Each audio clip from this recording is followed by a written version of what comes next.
Killing Floor 2. Is it worth a buy? Let's read. In Killing Floor 2, players descend into continental Europe, where the outbreak caused by Horzine's biotech's failed experiment has quickly spread and gained unstoppable momentum, essentially paralysing the European Union. So, when I play this game, I'm actually freeing the European Union from the zombies. No, I'm not doing that. No, I can't play this game anymore. That's it, I didn't realise that. I've actually just I can't play this game anymore. There is no fucking way am I going to fight for the European Union. I want the brought down. Mac, don't get political. Mac, do not get political. This is a bad road you've gone down here. No, off. I'm going to say the European Union meddle in my fucking country. I know we are technically in Europe, but we have water surround. We're not part of Europe. We don't go hee-haw, hee-haw, hee-haw, hee-haw, hee-haw. Would you like a courgette, madame? We don't do any of that. We are an island, and them cunts over there are interfering with our island. They tell us who we're allowed to send to jail, and then when the cunts go to jail, they say, hey, let them vote. We are Brussels, Mac, stop. Just 1 month after the conclusion of the events of the original Killing Floor, the specimen clones are everywhere, and civilization is in disarray. Good. Communications have failed, years. Governments have collapsed, awesome, and military forces have been systematically eradicated. Yeah, that's even better. The people of Europe know survival and self-preservation too well, and lucky survivors have gone into hiding. So we're going to have to go and bail out fucking Europe again. First it was the Germans, second it was the Germans. Bit of a trend going on here. Hey, and you know what? The boss of these zombies almost sounds German. Listen. Your incessant gobbling of money. I will exterminate you. I bet the cunts is at it again. What you got here is you have a really nice looking game. It's just a mad bashing, shooting, killing, screaming, headshotting, slashing, hacking, blood and gore and guts. It sounds like a night out in Newcastle. It's one of these games where you can just pick up, jump in and just blow shit away instantly. There's instant gratification to be had here. There's no long intro build-ups. It's just press start, kill. That's what it is. Imagine Left 4 Dead with deeper character interactions and customizations, but instead of having the big map that you run around, you have a small map and they come for you rather than you go for them. That's what you've got here. It's basically a round-based survival game. There's only about 4 maps at the moment, but it is in early access, you've got to bear that in mind. You start the game, you can either play it in solo or co-op. Solo is bloody hard. You're just on your own, obviously.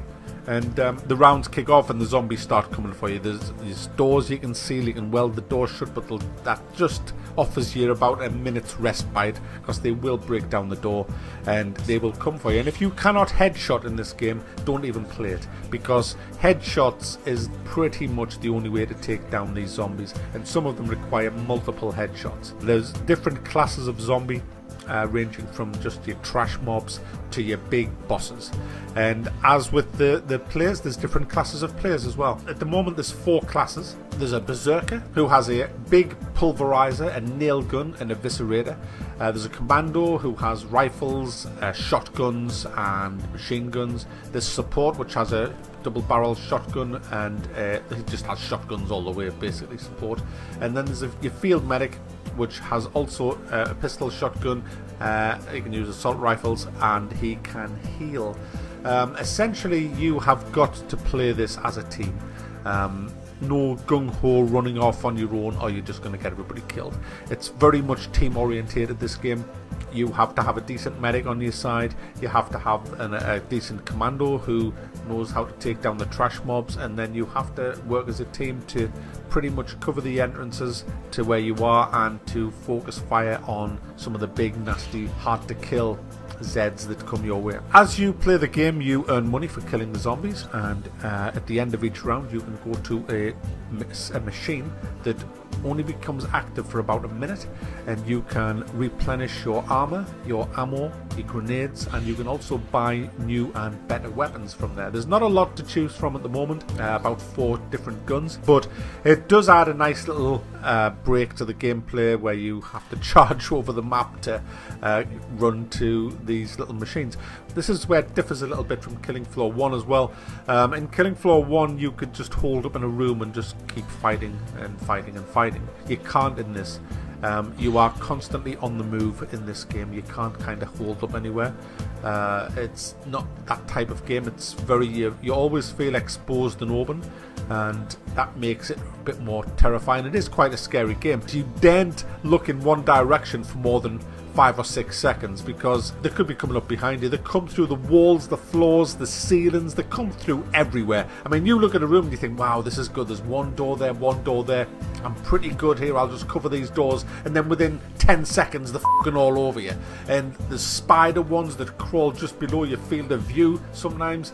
And there's ones that charge at you with a bloody sword. There's like big fat ones that vomit on you, a bit like the boomer in Left 4 Dead. You've got these awful huge things with chainsaws that while you're filling them with lead, they just keep walking towards you, and they look evil. And then you've got the bosses, obviously. The boss fights are very similar to MMO boss fights, where there'll be different stages of the fight, and you have to be careful to avoid standing on certain things. There's smoke, and if you shoot him when there's smoke down, he'll drag you in and start sucking the life out of you, and things like that. You've got to be careful what you're doing, basically. You can't just go crazy with your gun. You have to pretty much kite them around the level, and it is fun and it is hard. So that's the good. Now there is the bad. It does get very repetitive, this game. I mean, you're doing the same thing over and over again, essentially on the same 4 maps against the same types of enemies with the same 4 classes. Not only do you earn money as you level up, you also earn XP, and XP is used to level up your character, as you would expect, by unlocking different perks, which allow for different abilities. And there's quite a few decent perks at the minute. There's a lot more coming in the full release. There's also a lot more classes coming. There's going to be 10 classes apparently, more maps. There's going to be a lot more perks and a lot more weapons. So there's a lot to look forward to in this game. We haven't come across that many bugs in it.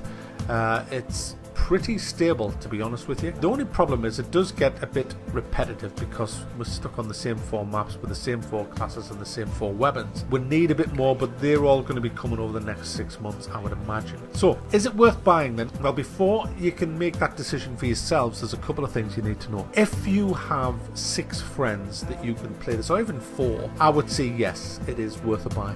If you're going to be just relying solely on the community, then I'd probably wait. And the reason I say that is because the matchmaking is pretty shit. And it's one of them games that attracts the little I'm better than you cunts. You know who they are. You know, every game has them. The little self-righteous wankers that can come in a game because they've been playing the fucker all day, all night, and they're now level 10 or whatever. They look at who they've been matched up with. Kick him, he's only level 3. Kick him because I'm so much fucking better. Look at me, I'm saying kick him. Kick that man there, kick him, he's level 3. I'm better than him, I'm better than everybody. Look at me, I have no life, no friends. Kick him, please. I'm level 10, he's level 3. We don't want him on our team, we just don't. Fuck off. For me, I'm going to say it is worth a buy because I do have friends, but they're not really friends. They think they're my friends, but I can't stand any of the But I'm just kidding. There's a digital deluxe edition, which, wow, man, it sounds awesome.